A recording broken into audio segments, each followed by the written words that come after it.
What transforms ordinary men into masters of destruction, capable of raining death from miles away?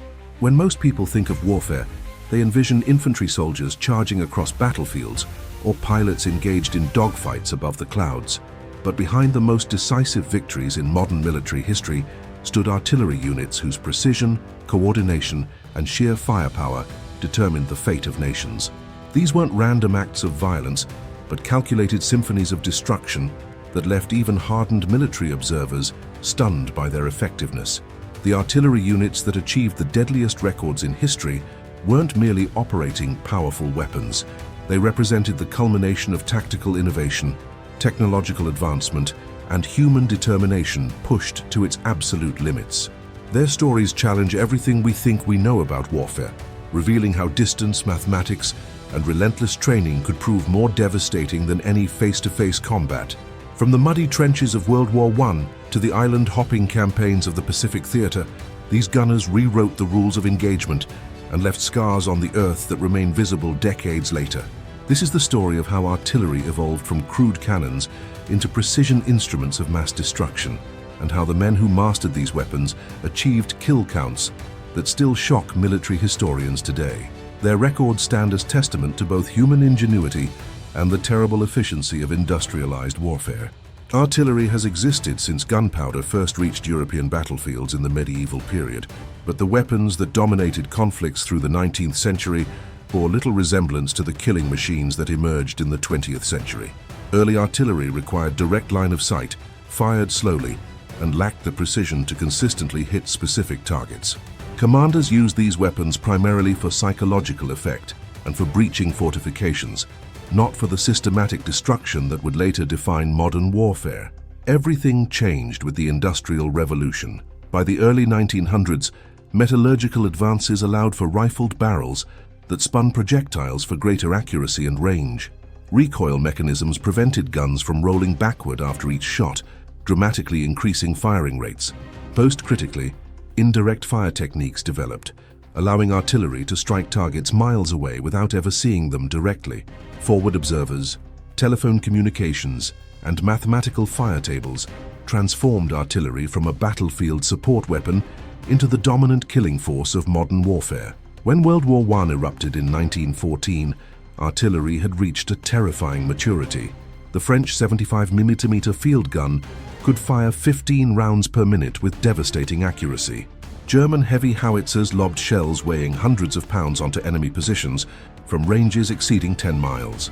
British artillery pieces, initially outgunned by their German counterparts, rapidly evolved throughout the war until they achieved superiority in both quality and quantity. By 1918, artillery caused approximately 60% of all combat casualties on the Western Front, a statistic that would have seemed impossible just decades earlier. The significance of this transformation cannot be overstated. Artillery fundamentally altered military strategy, making traditional cavalry charges obsolete and forcing infantry to burrow into elaborate trench systems that stretched across entire continents. The deadliest artillery units that emerged from this new reality weren't simply lucky or blessed with superior equipment. They represented something new in military history. Organizations that combined industrial-scale production, scientific precision, and ruthless efficiency to achieve previously unimaginable levels of destruction. The technological foundations of modern artillery rested on several interconnected innovations that emerged in the decades before World War I.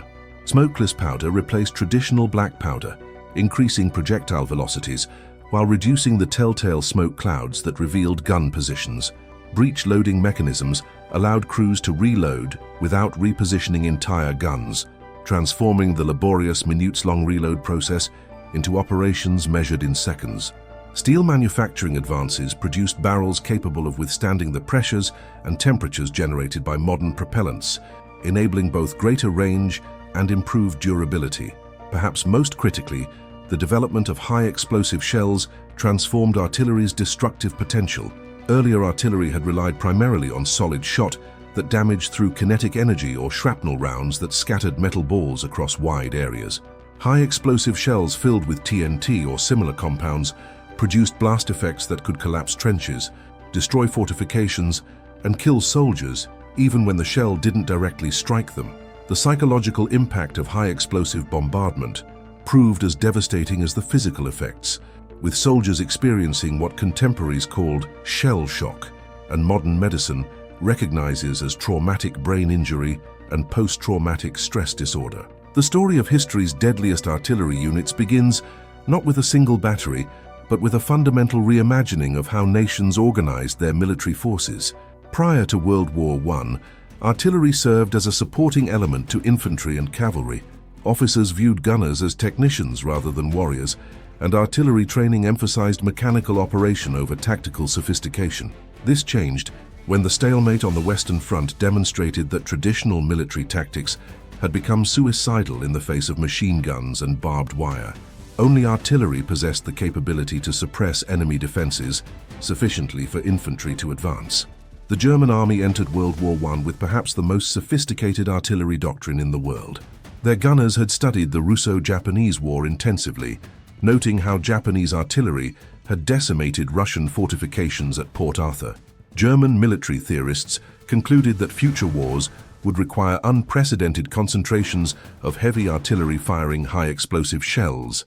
While other nations stockpiled shrapnel rounds designed to kill infantry in the open, Germany invested heavily in shells capable of destroying fortifications and creating a landscape of craters that would swallow defending forces whole. This theoretical foundation translated into practical innovations that shocked the Allied powers. During the 1916 Battle of Verdun, German artillery units demonstrated a level of coordination and destructive power that contemporary observers struggled to comprehend. The bombardment began on February 21st with a 9-hour barrage that involved over 1,200 guns firing along an 8-mile front. German gunners had registered every French position beforehand, creating fire plans that systematically obliterated defensive works, communication trenches, and even individual dugouts. French soldiers who survived the initial bombardment reported that the world seemed to be ending, with explosions so frequent that individual detonations became indistinguishable from continuous roaring. The German artillery units at Verdun fired approximately 1 million shells during the first day alone, creating casualty rates that stunned military planners on both sides. French records indicate that entire battalions ceased to exist as organized fighting forces within hours of the bombardment beginning. Communication networks disintegrated under the rain of steel, leaving French commanders blind and unable to coordinate effective responses. The German gunners had achieved something unprecedented. They had transformed artillery from a supporting weapon into the primary instrument of battlefield dominance. But German innovations represented only the beginning of artillery's evolution into a science of mass destruction. The British Royal Artillery, initially outmatched by German guns in both quantity and quality, embarked on a transformation that would ultimately produce some of history's most effective artillery organizations. British factories began producing shells by the millions, addressing the shell crisis that had hampered early operations. More importantly, British artillery officers developed new techniques for coordinating fire across multiple batteries, allowing them to mass hundreds of guns against specific targets with precision that earlier generations would have considered impossible. The development of the creeping barrage exemplified this evolution. British artillery units learned to fire a moving wall of exploding shells just ahead of advancing infantry, suppressing German defenders while protecting their own troops from machine gun fire. This technique required extraordinary coordination between gunners, who couldn't see the battlefield, and infantry commanders, advancing through smoke and chaos.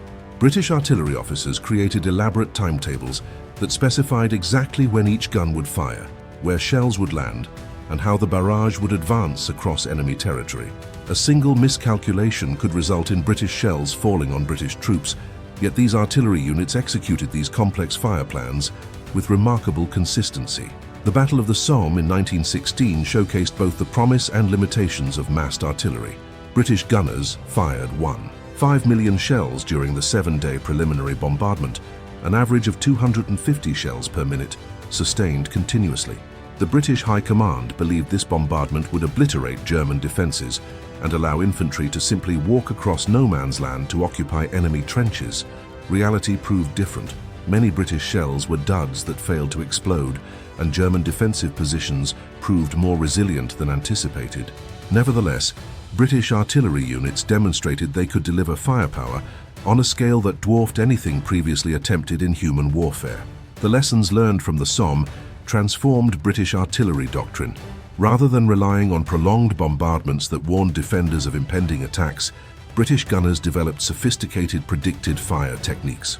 These methods used precise surveying, careful calibration of individual guns, and detailed meteorological data to achieve accuracy without ranging shots.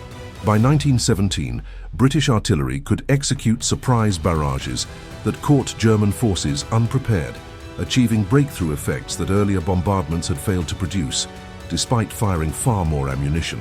American artillery units arrived in France in 1917 with little combat experience, but a willingness to learn from both allies and adversaries. The US Army had fought primarily small-scale conflicts against opponents lacking modern artillery, leaving American gunners unprepared for the industrial-scale warfare consuming Europe. French artillery officers trained their American counterparts in techniques refined through years of brutal combat, teaching them about counter-battery fire, registration methods, and the mathematics of indirect fire. One American artillery unit would emerge from this training to achieve a record that stands as both extraordinary achievement and sobering reminder of artillery's destructive potential. The 1st Battalion, 16th Field Artillery Regiment, served under then-Captain Harry S. Truman, who would later become the 33rd President of the United States. Truman's battery participated in the Meuse-Argonne offensive, the largest operation undertaken by American forces during World War I. Operating French-made 75mm guns, Truman's unit fired thousands of rounds in support of infantry advances through heavily defended German positions. The records from Truman's artillery battalion reveal the evolution of American gunnery during intense combat. Early in their deployment, American artillery units struggled with accuracy and often failed to effectively suppress German positions. By the final months of the war, these same units had developed into highly effective fighting forces capable of delivering precise fire at ranges exceeding 6 miles. Truman himself displayed a talent for artillery leadership that combined technical competence with personal courage, regularly positioning himself forward to better observe fire effects and adjust targeting. Truman's experiences in World War I profoundly shaped his later worldview, including his decision as president to employ atomic weapons against Japan. His letters from the front reveal a man who witnessed artillery's devastating effects firsthand and understood viscerally what modern weapons could accomplish. When faced with estimates projecting hundreds of thousands of American casualties during a potential invasion of Japan, Truman's artillery background informed his willingness to employ even more terrible weapons if they might end the war more quickly. The connection between his service as an artillery officer and his later decisions as commander-in-chief illustrates how individual experiences with weapons technology shape strategic thinking at the highest levels. But the deadliest artillery records from World War I belong not to any single famous unit, but to the collective achievement of artillery forces on all sides. Conservative estimates indicate that artillery caused between 7 and 8 million casualties during the war, including both military and civilian victims. On the Western Front specifically, approximately 60% of all combat deaths resulted from artillery fire. These statistics represent an unprecedented transformation in how humans killed each other on an industrial scale. The Eastern Front witnessed artillery employment on scales comparable to the West, but under different circumstances. Russian artillery entered the war with significant numerical strength, but suffered from ammunition shortages, poor training, and inadequate fire control systems. German and Austro-Hungarian artillery units achieved devastating effectiveness against Russian forces, contributing to the military defeats that ultimately precipitated Russia's revolutionary collapse. The 1915 Gorlice-Tarnów offensive demonstrated German artillery capabilities on the Eastern Front, with a brief but intense bombardment that shattered Russian defensive lines and enabled rapid territorial gains. The Italian front presented unique artillery challenges due to mountainous terrain that complicated logistics and limited firing positions. Austro-Hungarian and Italian artillery units fought from positions at elevations exceeding 2,000 meters, where thin air affected shell trajectories and extreme weather conditions hampered operations. Despite these difficulties, both sides employed artillery extensively during the 11 battles of the Isonzo River, firing millions of shells in attempts to break through defensive lines that held for most of the war. The final Italian offensive in 1918 achieved breakthrough partly through improved artillery coordination that concentrated fire effects more efficiently than earlier bombardments. Understanding how artillery units achieved such devastating effectiveness requires examining the technical and organizational innovations that transformed gunnery from an art into a science. Three interconnected themes emerge from studying history's deadliest artillery units: precision targeting through mathematical calculation, coordination across multiple batteries to mass fire effects, and the relentless pursuit of efficiency that characterized industrial-age warfare. Precision in artillery fire depends on accurately calculating how shells will fly through the air based on numerous variables, including muzzle velocity, barrel elevation, powder charge, projectile weight, air density, temperature, and wind speed. Prior to World War I, gunners relied heavily on trial and error, firing ranging shots until they observed hits on target. This method worked adequately when ammunition was plentiful and targets remained stationary, but it proved inadequate for modern warfare where mobility and ammunition conservation became critical. French artillery officers pioneered scientific approaches to fire calculation that eliminated much of the guesswork from gunnery. They developed detailed firing tables that correlated range with barrel elevation for different powder charges and shell types. These tables incorporated ballistic calculations performed by mathematicians who treated projectile flight as a physics problem rather than a matter of intuition. Gunners could consult these tables, measure the distance to their target, account for wind and weather conditions, and achieve remarkable accuracy with their first salvo. The Germans advanced this methodology further by introducing systematic calibration procedures.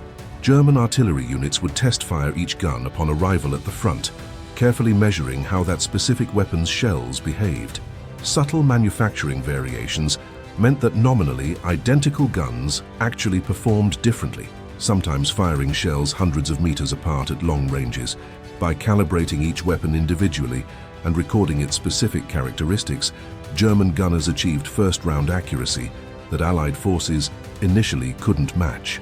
British artillery organizations developed elaborate systems for surveying gun positions and target locations with geodetic precision.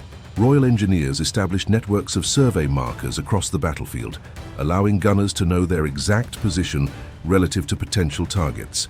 Forward observers equipped with specialized instruments could determine target coordinates with accuracy measured in meters, even for positions miles away. This geographic precision, combined with accurate firing tables, enabled British artillery to engage targets they couldn't see with confidence that shells would land where intended. The science of sound ranging emerged as another precision enhancement that gave artillery units unprecedented counter-battery capabilities. British and French units deployed arrays of microphones across the front lines that detected the sound waves generated when enemy guns fired. By analyzing the time differences between when different microphones detected the same gun firing, trained operators could calculate the enemy weapon's location with remarkable accuracy. This technology allowed artillery units to target enemy guns for destruction without ever seeing them, creating a cat-and-mouse dynamic where counter-battery fire became as important as engaging frontline targets. Flash spotting complemented sound, ranging by using visual observation posts equipped with precise surveying instruments. Observers positioned at multiple locations would record the exact bearing to enemy gun flashes when they fired. Plotting these bearings on maps revealed where lines intersected, indicating enemy gun positions. This technique worked best at night, when muzzle flashes were most visible, and it proved particularly effective when combined with sound ranging data to confirm locations identified through either method alone. Meteorological forecasting became essential to artillery accuracy, as gunners recognized that atmospheric conditions significantly affected shell flight. Artillery units employed meteorologists who launched weather balloons to measure wind speed and direction at various altitudes, since winds aloft differed substantially from surface conditions. Temperature and air pressure measurements allowed calculation of air density, which affected both shell trajectory and the speed of sound waves used for sound ranging. German artillery units pioneered systematic meteorological measurement, giving their gunners accuracy advantages that Allied forces struggled to match until they developed similar capabilities. The second theme, coordination, proved equally critical to artillery effectiveness. A single gun firing at a target creates limited damage, but dozens of guns firing simultaneously can obliterate everything within hundreds of square meters. Achieving this concentration of fire required unprecedented levels of organizational sophistication and communication technology. Artillery coordination began with centralized fire control that allowed senior officers to mass guns from multiple batteries against high-priority targets.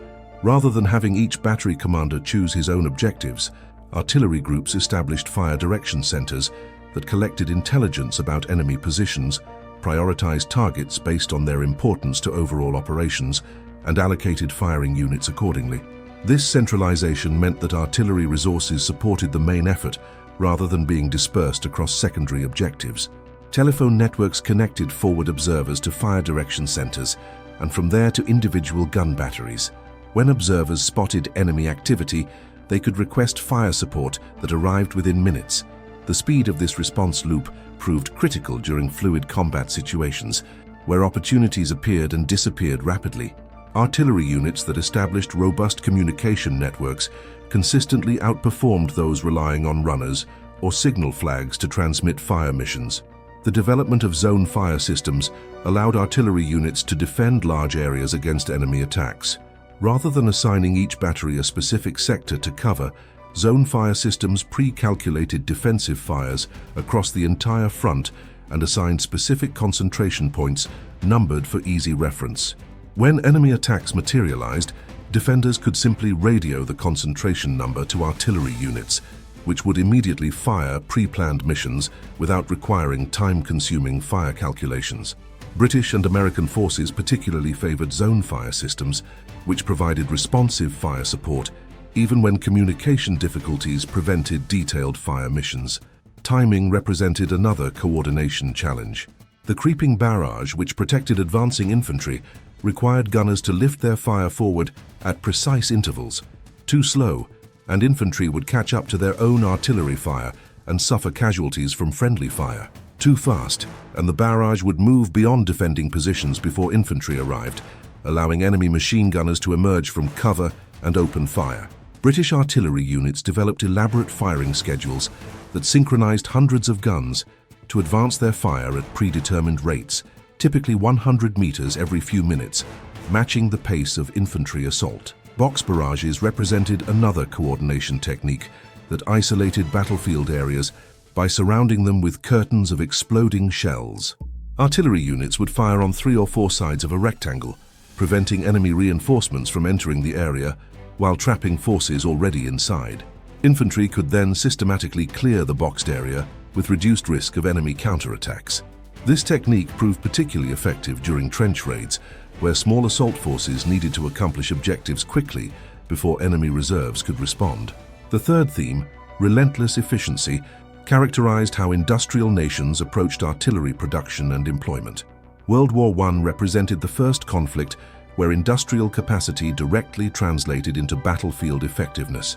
Nations with larger economies could produce more shells, build more guns, and sustain higher rates of fire than their adversaries. This industrial logic fundamentally shaped how commanders employed artillery. Shell production became a matter of national survival. British factories produced approximately 218 million shells during World War I, requiring enormous investments in manufacturing capacity, raw materials, and labor. Germany produced similar quantities despite facing resource shortages from the Allied blockade. The United States, entering the war late, demonstrated industrial capacity that dwarfed all other combatants, but arrived too late to fully deploy this advantage. Nations that couldn't match this production simply couldn't compete on the modern battlefield. The mobilization of civilian industry for shell production transformed societies in ways that extended far beyond military necessity. Women entered factories in unprecedented numbers, performing work previously considered appropriate only for men. Chemical industries expanded dramatically to produce explosives, creating pollution and health hazards that affected surrounding communities. Forests disappeared as demand for lumber to construct shell casings exceeded peacetime consumption rates. The industrial mobilization required for sustaining artillery operations in World War I demonstrated how modern warfare consumed entire societies, not just military forces. efficiency extended beyond production to consumption. Artillery units tracked rounds expended per target destroyed, seeking to maximize destructive effect while conserving ammunition. British gunners developed techniques for predicted fire that eliminated ranging shots entirely, firing for effect immediately based on calculated data. This approach saved shells while maintaining surprise, as enemy forces received no warning that artillery was targeting their positions. German counter-battery units used sound-ranging equipment to locate enemy guns by analyzing the sound waves from their firing, enabling precise return fire that destroyed enemy artillery before it could fire many rounds. The human element of efficiency proved most disturbing. Artillery units measured their effectiveness not just in shells fired, but in casualties inflicted per round expended. Commanders studied after-action reports to identify techniques that maximized enemy losses while minimizing ammunition consumption. This cold calculation reflected the industrial mindset that viewed warfare as a production problem, how to manufacture the most enemy deaths with available resources. The most effective artillery units excelled at this grim mathematics, achieving kill ratios that seem incomprehensible until one understands the systematic approach they employed. Logistics systems evolved to support the enormous consumption rates that modern artillery required. Railroad networks extended close to front lines, with spur tracks built specifically to supply artillery positions. Specialized ammunition trains ran continuously between depot areas and artillery parks, carrying thousands of tons of explosives forward daily.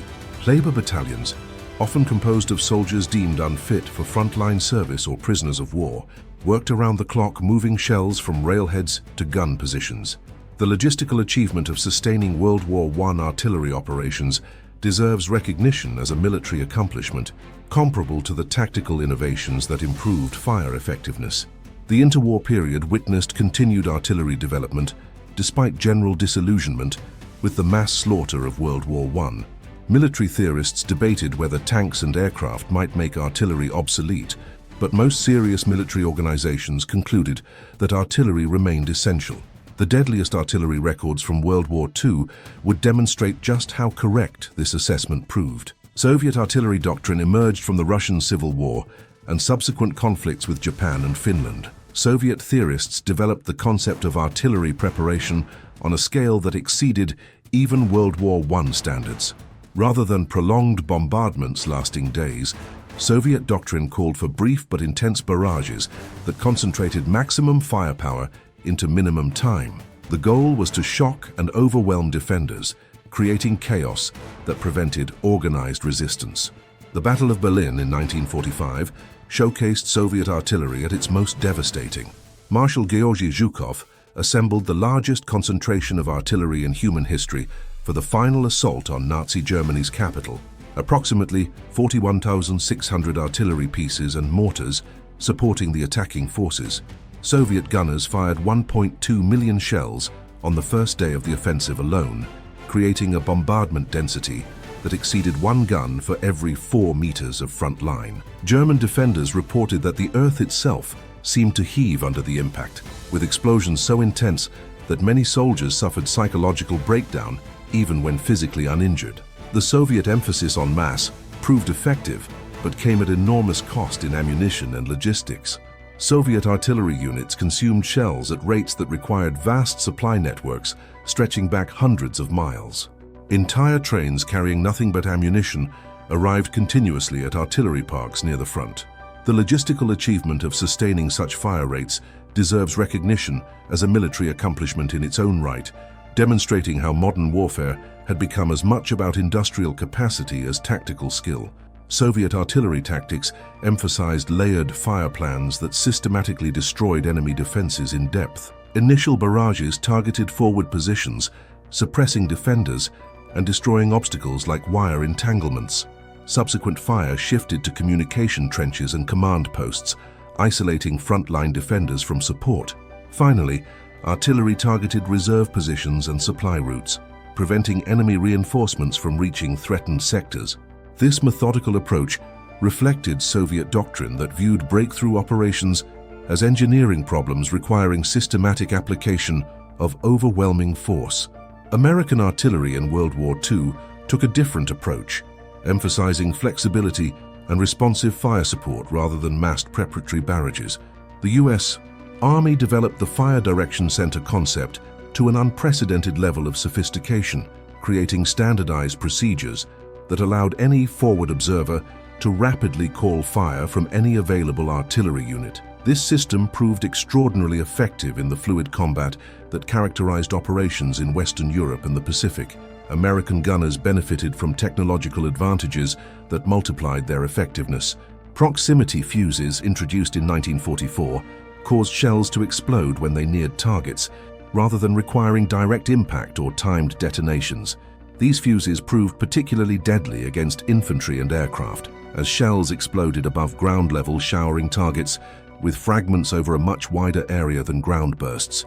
German soldiers learned to fear American artillery, equipped with proximity fuses, as traditional defensive measures like foxholes provided much less protection than before. The development of the variable time, VT fuse, represented one of World War II's most significant but least celebrated technological achievements. These fuses contained miniature radio transmitters and receivers that detected proximity to targets by measuring returning radio waves. When the return signal indicated the shell was near the ground or a target, the fuse triggered detonation. This simple concept required extraordinary miniaturization to fit electronics into shells that experienced acceleration forces exceeding 10,000 times gravity when fired. American industry's ability to mass-produce these sophisticated devices, manufacturing hundreds of thousands monthly by war's end, demonstrated industrial capabilities that no other nation could match. The statistics from American artillery operations reveal remarkable effectiveness. During the Battle of the Bulge, American artillery units fired approximately 3.3 million rounds in support of operations to halt and then reverse the German offensive. Artillery observers coordinated fire from dozens of battalions simultaneously, massing hundreds of guns against German formations with response times measured in minutes. German prisoners repeatedly cited American artillery as the most feared weapon they faced, describing barrages that arrived with shocking speed and devastating accuracy. Time-on-target missions exemplified American artillery coordination capabilities. These missions involved calculating firing data so that shells from multiple batteries, firing at different ranges and elevations, all arrived simultaneously on target. The effect created devastating surprise, as defenders received no warning from ranging shots or sequential impacts. American artillery units could coordinate time-on-target missions involving dozens of batteries spread across miles, delivering sudden hammer blows that destroyed targets before defenders could take cover.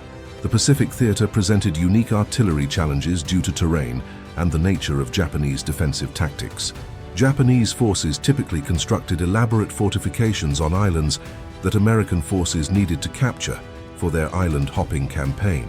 These defenses featured deep bunkers, interconnected tunnels, and carefully camouflaged positions that resisted conventional artillery fire.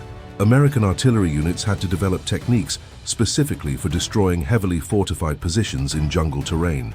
Marine Corps artillery battalions pioneered tactics for providing fire support during amphibious assaults, coordinating with naval gunfire to suppress beach defenses while landing craft approached.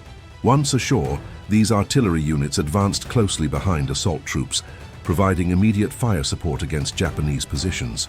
The close coordination between infantry and artillery proved essential on islands like Iwo Jima and Okinawa, where Japanese defenders fought from positions that could only be eliminated through direct assault, supported by accurate artillery fire. One artillery unit's record from the Pacific Theater deserves particular attention. The 3rd Battalion, 11th Marine Regiment, participated in some of the bloodiest island assaults of the war, including Tarawa, Saipan, Tinian, and Iwo Jima. The battalion's forward observers repeatedly advanced with infantry assault units despite being non-combatants, calling fire on Japanese positions sometimes just dozens of meters from American lines. The precision required for such close fire support was extraordinary, as even small errors would have resulted in American casualties.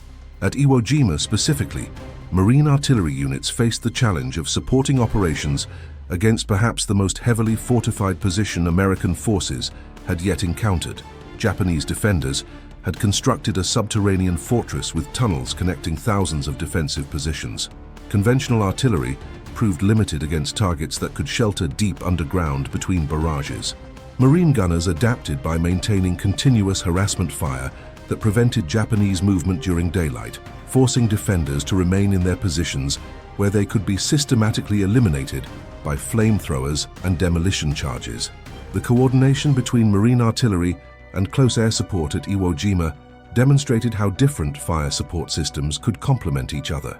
Artillery provided continuous fire support that sustained pressure on Japanese defenses, while aircraft delivered larger bombs against specific hardened targets that artillery couldn't destroy. Forward air controllers and artillery observers worked from adjacent positions, coordinating their fire missions to avoid conflicts while maximizing pressure on defenders. This integration of fire support reflected doctrinal maturity that earlier campaigns had lacked. German artillery in World War II deserves examination, despite Germany's ultimate defeat. German gunners entered the war with excellent equipment and training, and they maintained high-performance standards throughout the conflict, despite increasingly desperate circumstances. The German 88mm gun, originally designed as an anti-aircraft weapon, proved remarkably versatile and effective against ground targets, including tanks and fortifications. German artillery units used these guns in direct fire roles during defensive operations, achieving kill ratios that shocked Allied tank crews. The siege of Leningrad demonstrated both the potential and moral bankruptcy of artillery employed against civilian populations. German artillery units surrounding the city fired hundreds of thousands of shells into Leningrad during the 872-day siege, deliberately targeting residential areas to maximize civilian casualties and psychological impact. Soviet records document approximately 150,000 shells falling on the city during the siege, killing thousands of civilians and contributing to a death toll that reached into the hundreds of thousands when starvation and disease are included. The deliberate nature of these attacks represents one of World War II's most disturbing examples of artillery misuse. German defensive artillery operations on the Eastern Front demonstrated tactical sophistication despite strategic failure. German artillery units developed mobile defense tactics that used rapid displacement to avoid Soviet counter-battery fire while maintaining pressure on attacking forces. Outnumbered by factors of 3 or 4 to 1 in artillery, German gunners achieved effectiveness through superior training and tactical flexibility that partially compensated for numerical disadvantage. These operations demonstrated that artillery skill could mitigate but not overcome fundamental resource disparities when facing industrially superior adversaries. Examining the deadliest artillery records in history forces confrontation with uncomfortable questions about the nature of modern warfare and humanity's capacity for organized violence. Artillery represents perhaps the most impersonal form of killing ever developed, allowing individuals to cause death and suffering to people they never see, in locations miles distant from their own position. This distance raises profound moral questions about responsibility, necessity, and the ethics of industrial-scale destruction. The psychological impact on artillery crews deserves consideration. Unlike infantry soldiers who directly observe the results of their actions, gunners typically never see the people their shells kill. They aim at coordinates on maps, perform calculations, and pull firing lanyards, but the actual human cost of their actions remains invisible. This psychological distance allowed artillery crews to continue functioning, despite inflicting casualties that would have broken individuals forced to kill face-to-face repeatedly. Some veterans reported later struggling with the knowledge of what they had done, once the abstraction of combat gave way to reflection about specific instances where their fire certainly killed people. Forward observers faced different psychological challenges. These individuals did see battlefields, often from exposed positions where they could observe fire effects. They watched shells they had called obliterate targets that might include enemy soldiers, civilian structures, and sometimes uncertain combinations of military and non-military personnel. The responsibility of deciding what to target and when to fire weighed heavily on observers, who made life and death decisions repeatedly throughout campaigns.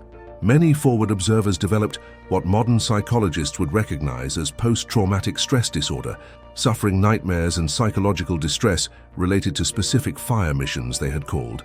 The question of proportionality haunts artillery employment in warfare. International law recognizes that combatants may use force necessary to achieve legitimate military objectives, but it also requires that this force remain proportional to the objectives pursued and that militaries take feasible precautions to minimize civilian harm. Artillery's inherent imprecision, particularly in earlier conflicts, meant that even well-intentioned fire missions sometimes caused civilian casualties. More troublingly, some artillery bombardments deliberately targeted civilian areas to achieve psychological or political effects, clearly violating the principles of distinction and proportionality that underpin international humanitarian law. The bombing of cities during World War II exemplifies these violations. While aircraft delivered most explosives during strategic bombing campaigns, artillery played significant roles in urban combat. The destruction of Warsaw, Stalingrad, and Berlin involved massive artillery bombardments that made no meaningful distinction between military and civilian targets. Commanders justified these bombardments by arguing that modern warfare had erased distinctions between military and civilian infrastructure, since factories, transportation networks, and civilian morale all contributed to war-making capacity. This logic justified tactics that earlier generations would have condemned as unacceptable, even in total war. Counter-arguments emphasize that soldiers employing artillery did not make strategic decisions about targeting policy. Individual gunners followed orders, engaged targets designated by commanders, and operated within rules of engagement established by political and military leadership. Holding individual artillery crew members morally responsible for strategic-level decisions about bombing cities or conducting unlimited submarine warfare seems to misallocate responsibility. The soldiers pulled lanyards, but generals and politicians decided what those soldiers would target. This defense proves unsatisfying when examining specific instances of clearly criminal artillery employment. The systematic shelling of clearly marked hospitals, the deliberate targeting of refugee columns, and the use of artillery against civilian populations in circumstances where no military necessity existed all constitute war crimes. Artillery crews who fired on such targets, even under orders, participated in criminal acts. The defense that soldiers must follow orders does not absolve individuals of responsibility for participating in obvious atrocities. Comparing artillery records with other military achievements reveals interesting patterns. The deadliest fighter aces killed dozens or perhaps hundreds of enemy airmen during their careers. The most effective submarine commanders sank hundreds of thousands of tons of shipping, directly and indirectly causing thousands of deaths. Individual infantry soldiers, no matter how skilled or courageous, might kill dozens of enemy soldiers during their military service. But artillery units operating for just days during major offensives could cause casualties numbered in thousands or tens of thousands. No other military capability approached artillery's efficiency in converting industrial capacity into enemy deaths. This efficiency raises questions about whether the deadliest artillery records deserve commemoration as military achievements or should instead be understood primarily as tragedies reflecting warfare's terrible evolution. Traditional military culture celebrates units that achieve operational success, viewing high enemy casualties as evidence of tactical excellence. This perspective treats war as a contest where one side's success necessarily requires inflicting maximum damage on adversaries. The deadliest artillery units excelled within this framework, demonstrating superior training, equipment, and tactical employment that translated into battlefield dominance. Alternative perspectives question whether any artillery record should be celebrated, given the human suffering these achievements represent. Each shell that artillery units fired with such precision exploded among human beings, killing and maiming individuals who experienced terror, pain, and often slow death from wounds that medical science of the era couldn't adequately treat. The numbers become so large that they lose meaning. Casualties measured in hundreds of thousands blend into abstractions that obscure the reality of individual human suffering multiplied beyond comprehension. Perhaps the appropriate response to learning about history's deadliest artillery units is not admiration for their effectiveness, but horror at what modern warfare had become. Religious and philosophical traditions offer varying perspectives on these questions. Just war theory, developed over centuries by theologians and philosophers, establishes criteria for when resorting to force is morally permissible and what constraints must govern conduct during war. Artillery employment can comply with just war principles when it targets legitimate military objectives, employs discrimination between combatants and non-combatants, and remains proportional to military necessity. But many historical artillery bombardments clearly violated these principles, particularly during World War II, when strategic bombing and urban warfare normalized tactics that earlier generations would have considered barbaric. Pacifist traditions reject the entire framework of justifying military violence, arguing that killing is wrong regardless of circumstances or justifications offered. From this perspective, artillery units' effectiveness at killing simply demonstrates the depravity that humans reach when they embrace organized violence. The technological sophistication and tactical excellence that artillery units displayed doesn't mitigate the moral wrong of killing.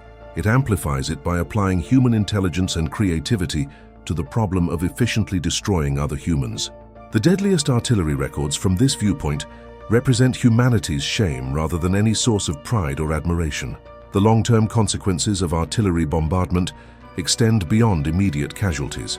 Unexploded ordnance continues killing people decades after conflicts end, with France alone recovering approximately 900 tons of unexploded World War I munitions annually, even a century after that war's conclusion. Chemical weapons fired by artillery during World War I left environmental contamination that persists to the present day. The physical destruction of infrastructure requires decades to rebuild, imposing economic costs that extend far beyond the conflict itself. These enduring consequences suggest that the true cost of artillery's deadly effectiveness exceeds even the staggering casualty figures recorded during active combat. Understanding artillery's unique role in achieving history's deadliest combat records requires comparing it with other weapons systems that dominated different periods or theaters of warfare. This comparison reveals why artillery specifically achieved such devastating effectiveness and how it related to broader developments in military technology. Infantry small arms, the most ubiquitous weapons on any battlefield, killed enormous numbers throughout both world wars, but never approached artillery's efficiency. Individual riflemen could fire dozens of rounds per minute and occasionally achieved remarkable accuracy, but each round could only kill one person and required line of sight to the target. Machine guns multiplied infantry firepower dramatically, allowing small crews to dominate large areas and inflict casualties on attacking forces at devastating rates. The German MG-42, capable of firing 200 rounds per minute, became legendary for its effectiveness. Yet even this fearsome weapon required direct observation of targets and could only engage enemies within a few hundred meters. Artillery transcended these limitations through its ability to strike targets miles away based on calculated firing data rather than direct observation. A single artillery shell, particularly high explosive rounds introduced in World War I, could kill or wound dozens of people if it landed in a concentration of troops. Artillery's reach meant that no position within several miles of enemy guns was safe, forcing armies to disperse and dig deep fortifications that absorbed enormous resources. The psychological impact of artillery bombardment, arriving without warning from an unseen source, produced terror that direct-fire weapons rarely matched. Tanks represented another revolutionary weapons system that emerged during World War I and matured in World War II. These armored vehicles combined firepower, protection, and mobility in ways that broke the stalemate of trench warfare and enabled rapid offensive operations. The most advanced tanks mounted cannons equivalent to field artillery pieces, giving them significant anti-tank and anti-fortification capabilities.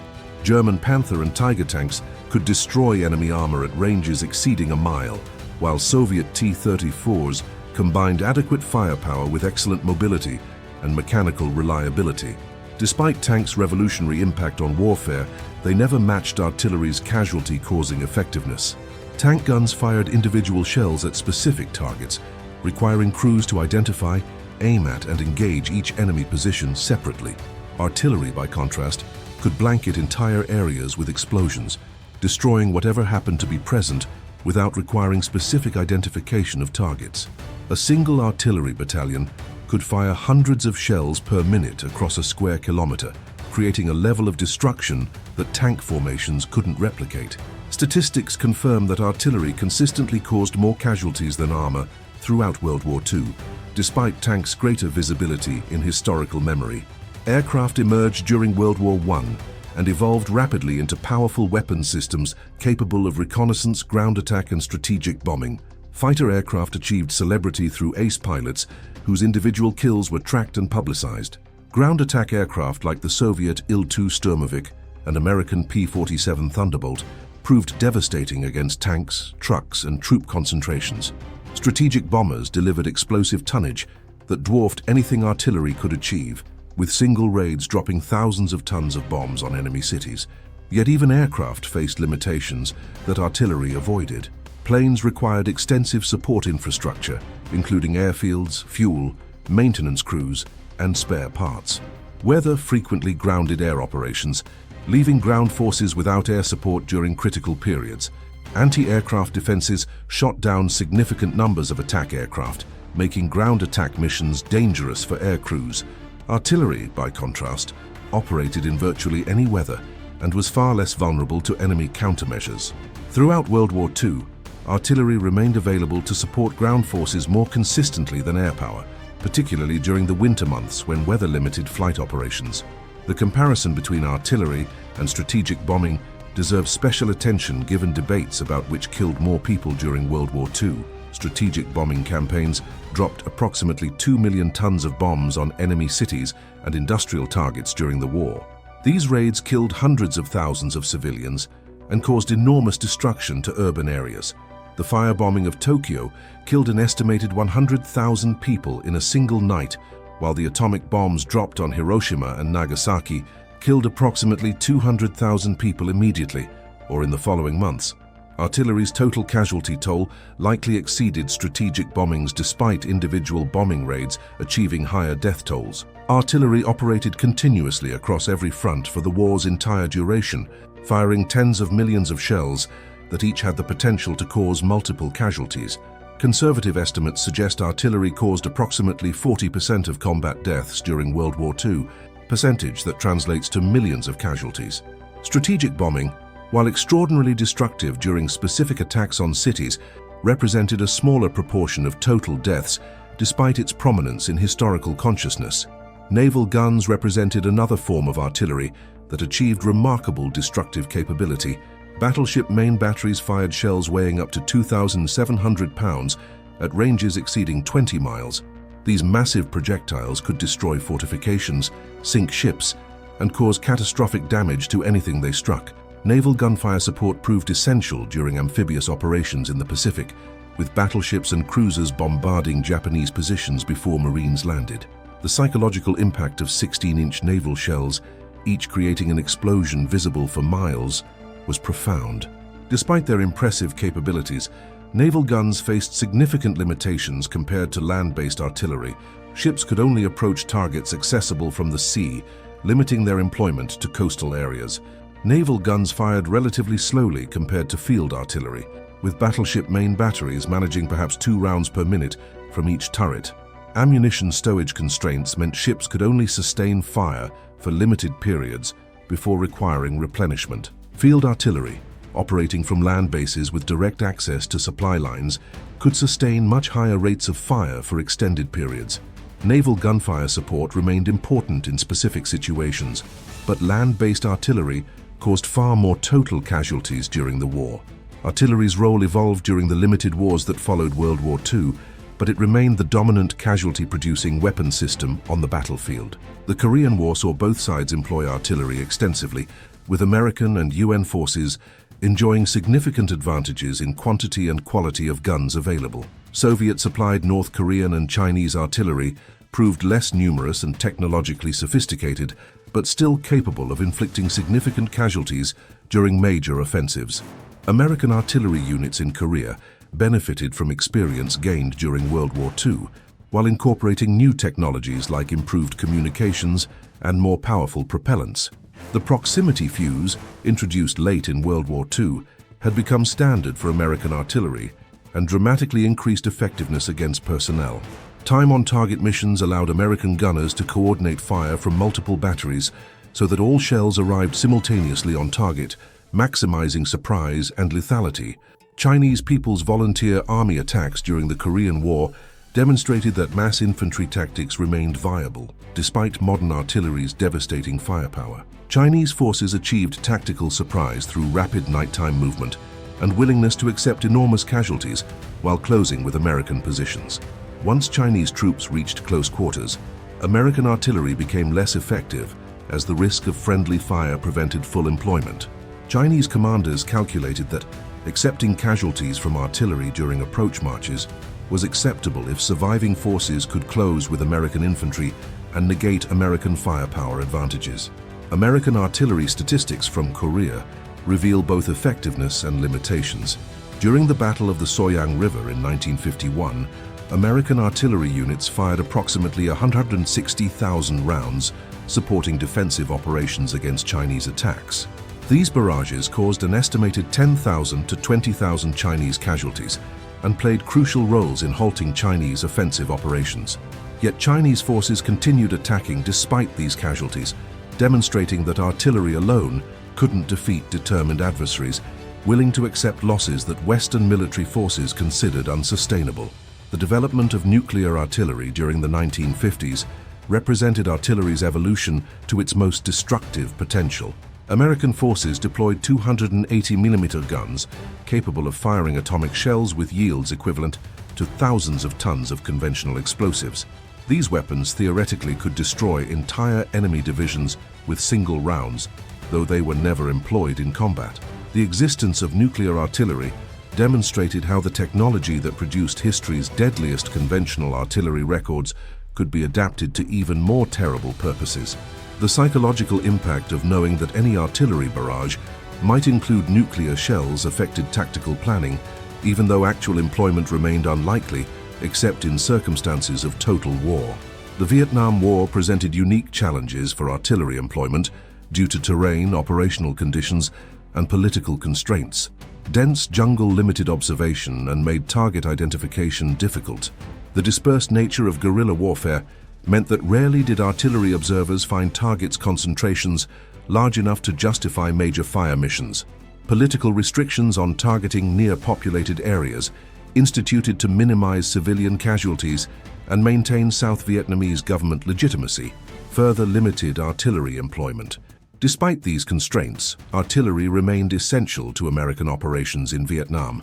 Fire support bases established throughout the country provided 105mm and 155mm howitzers that could cover surrounding areas with defensive fires. American infantry units operating in the field knew they could call for artillery support within minutes if they encountered significant enemy resistance. This responsive fire support saved American lives repeatedly throughout the war, allowing small units to survive encounters with larger enemy forces until artillery or air support could arrive. Statistics from Vietnam demonstrate artillery's continued relevance even in counterinsurgency operations. American artillery units fired approximately 15 million rounds during the war, causing an estimated 20 to 30% of communist casualties. These proportions were lower than in conventional conflicts like World War II, reflecting the different nature of the fighting, but still confirmed artillery's importance.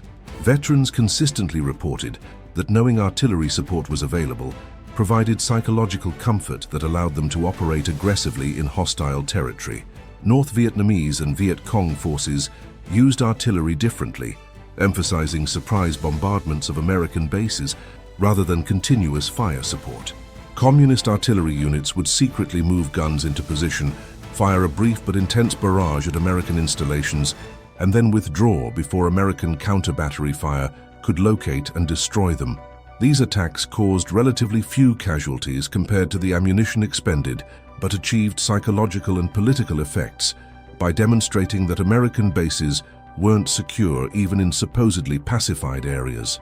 The siege of Khe Sanh in 1968 showcased both sides' artillery capabilities in an extended engagement reminiscent of earlier wars. North Vietnamese forces surrounded the Marine combat base and subjected it to continuous artillery and rocket fire for 77 days. American forces responded with unprecedented levels of air and artillery support, dropping approximately 100,000 tons of ordnance in the area surrounding Khe Sanh. American artillery within the base fired tens of thousands of rounds at North Vietnamese positions. while long-range 175mm guns from nearby fire support bases added their fire to defensive operations.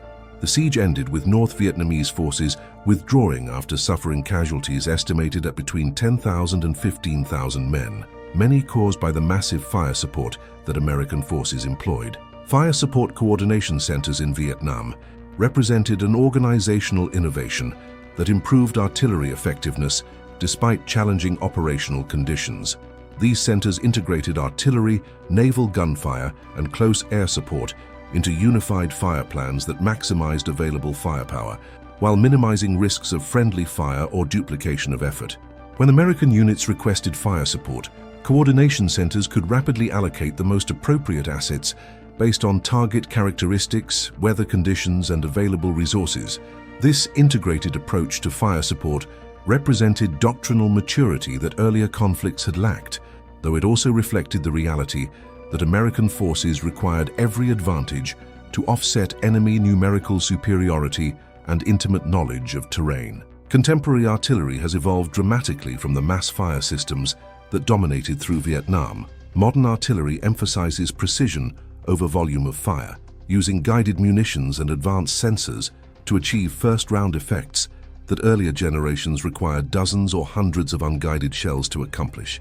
This evolution reflects both technological advancement and changing political constraints that make civilian casualties increasingly unacceptable to democratic nations prosecuting military operations. GPS-guided artillery shells, introduced in the early 2000s, transformed artillery from an area weapon into a precision system capable of striking specific buildings or vehicles. The American M982 Excalibur round, fired from standard 155mm howitzers, achieves accuracy within 10 meters of aim points at ranges exceeding 40 kilometers. A single Excalibur round can accomplish missions that previously required dozens of conventional shells, dramatically reducing ammunition expenditure and logistical burdens while minimizing collateral damage. Automated fire control systems have replaced the manual calculations that earlier gunners performed. Modern artillery computers receive target coordinates, calculate firing solutions, accounting for dozens of variables including weather, ammunition type, and gun wear, and transmit firing commands to guns within seconds. These systems enable artillery units to engage fleeting targets that would have escaped before earlier generation artillery could respond. Multiple launch rocket systems, MLRS, and their successors can fire 12 guided rockets simultaneously at targets spread across dozens of kilometers, achieving effects that would have required entire artillery battalions in previous conflicts. Despite these technological advances, artillery's fundamental role remains unchanged, delivering explosive force on targets to support maneuver forces and destroy enemy capabilities. The deadliest artillery records from earlier conflicts resulted from combining then-current technology with tactical sophistication, organizational effectiveness, and willingness to sustain operations at scales that consumed enormous resources.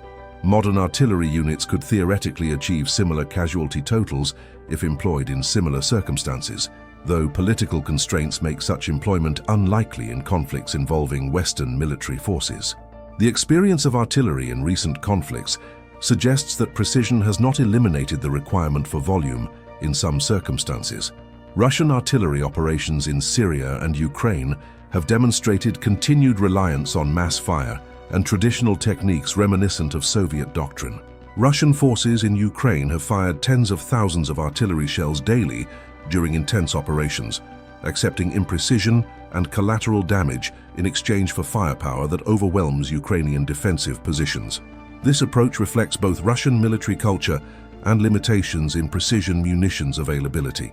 Ukrainian forces have adapted to Russian artillery dominance through innovative tactics that emphasize mobility and deception. Ukrainian artillery units employ shoot and scoot techniques, firing brief missions before rapidly displacing to avoid Russian counter-battery fire. Ukrainian gunners have demonstrated remarkable effectiveness despite operating older equipment and firing far fewer rounds than their Russian opponents, achieving results through superior training and tactical sophistication that partially compensates for material disadvantages. This pattern echoes historical examples where outnumbered artillery forces achieved disproportionate effectiveness through skill and innovation. The development of loitering munitions and armed drones has created new forms of precision fire support that blur traditional distinctions between artillery and air power. These weapons combine artillery's ability to deliver explosives on target with aircraft's flexibility and precision. Small units can deploy tactical drones that locate targets and deliver strikes without requiring conventional artillery or air support, democratizing fire support capabilities that previously required extensive organizational infrastructure. This technological evolution suggests that future artillery may become increasingly distributed and autonomous, though human control over lethal decisions remains essential for both practical and ethical reasons. Counter-battery radar systems have evolved to provide near-instantaneous detection of enemy artillery, calculating firing positions from shell trajectories and enabling rapid return fire. Modern counter-battery systems can detect, locate, and initiate engagement of enemy guns within seconds of their firing, creating an environment where artillery units must displace immediately after firing or risk destruction. This technological cat-and-mouse dynamic favors precision over mass, as artillery units that fire many rounds from fixed positions become targets themselves. The deadliest artillery records from earlier eras were achieved when guns could fire continuously from relatively secure positions, circumstances unlikely to recur in conflicts between technologically sophisticated adversaries. The artillery units that achieved history's deadliest records operated during specific historical moments when technology, tactics, and strategic circumstances aligned to enable unprecedented levels of destructive effectiveness. Understanding these records requires acknowledging both the military achievement they represented and the human suffering they caused. These units demonstrated what highly trained personnel employing industrial-age technology could accomplish when nations committed fully to total war, accepting casualties measured in millions as the price for victory. The individuals who served in these artillery units were, for the most part, ordinary people placed in extraordinary circumstances. They followed orders, performed their duties with varying degrees of competence and enthusiasm, and tried to survive conflicts that killed millions. Some undoubtedly took pride in their unit's effectiveness, viewing high enemy casualty counts as evidence of professional excellence. Others felt profound moral discomfort with their participation in industrial-scale killing, even when they accepted that their cause was just. Historical memory treats these artillery units inconsistently. Some, like Soviet artillery units that bombarded Berlin, receive recognition as instruments of necessary force against an evil enemy. Others, particularly German artillery units that shelled cities and deliberately targeted civilians, are remembered primarily for their crimes rather than any professional competence they displayed. American and British artillery units occupy middle ground, generally remembered positively within their home countries, while receiving less attention than more glamorous military units like airborne divisions or tank battalions. The world was indeed stunned when these artillery units scored the deadliest records in history, but perhaps not for the reasons we might initially assume. The stunning element wasn't simply the casualty totals, though these were unprecedented. Rather, what shocked observers was how thoroughly artillery had come to dominate modern warfare, transforming combat into something fundamentally different from anything previous generations had experienced. Warfare had always been terrible, but industrial-age artillery elevated destruction to scales that even participants struggled to comprehend fully. These records stand as testament to human capacity for both remarkable organization and terrible destruction. The same qualities that enable societies to build schools, hospitals, and transportation networks also enable them to construct machines of war whose efficiency in killing surpasses anything nature produces. Artillery's evolution from crude cannon to precision-guided munitions reflects broader patterns of technological development that characterize industrial civilization. We solve technical problems, including the problem of efficiently destroying enemies, with systematic approaches that yield increasingly effective solutions. The question that haunts any serious examination of artillery's deadliest records is whether humanity has learned appropriate lessons from these historical experiences. Do we understand that the capability to cause destruction on such scales carries moral responsibilities that transcend simple military effectiveness? Have democratic societies developed adequate political and legal frameworks to prevent misuse of artillery power, while preserving military forces' ability to defend legitimate interests. The evidence remains mixed, with contemporary conflicts continuing to feature artillery employment that sometimes respects humanitarian constraints, but sometimes egregiously violates them. Future conflicts will undoubtedly see continued artillery employment, though the forms this employment takes may differ from historical patterns. Precision munitions may reduce the requirement for massed fire against area targets, but they also lower the threshold for employment by reducing collateral damage concerns. Autonomous systems might eventually eliminate human crews from artillery operations entirely, raising profound questions about accountability when machines make decisions about lethal force employment. Whatever forms future artillery takes, the deadly records established during the 20th century will remain reminders of what humans prove capable of achieving when they apply intelligence, resources, and determination to the problem of efficiently killing other humans. The artillery units that achieved history's deadliest records deserve recognition not as heroes or villains, but as participants in historical processes larger than any individual or unit. Their stories force confrontation with uncomfortable truths about warfare's evolution and humanity's relationship with organized violence.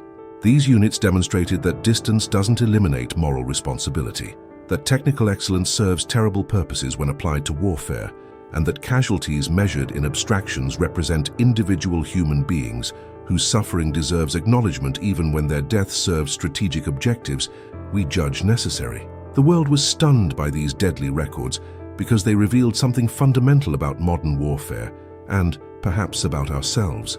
The legacy of these artillery units extends beyond their immediate military impact. They established precedents for employing technological superiority to achieve battlefield dominance, patterns that continue influencing military thinking today. They demonstrated both the potential and the dangers of industrialized warfare, showing how nations could mobilize entire societies for military purposes with results that shocked contemporary observers. Most importantly, they remind us that warfare's evolution toward greater efficiency in killing creates moral challenges that technology alone cannot resolve. The deadliest artillery records in history stand as monuments to human ingenuity applied to terrible purposes, achievements that deserve study not for celebration, but for understanding the full implications of the powers we create.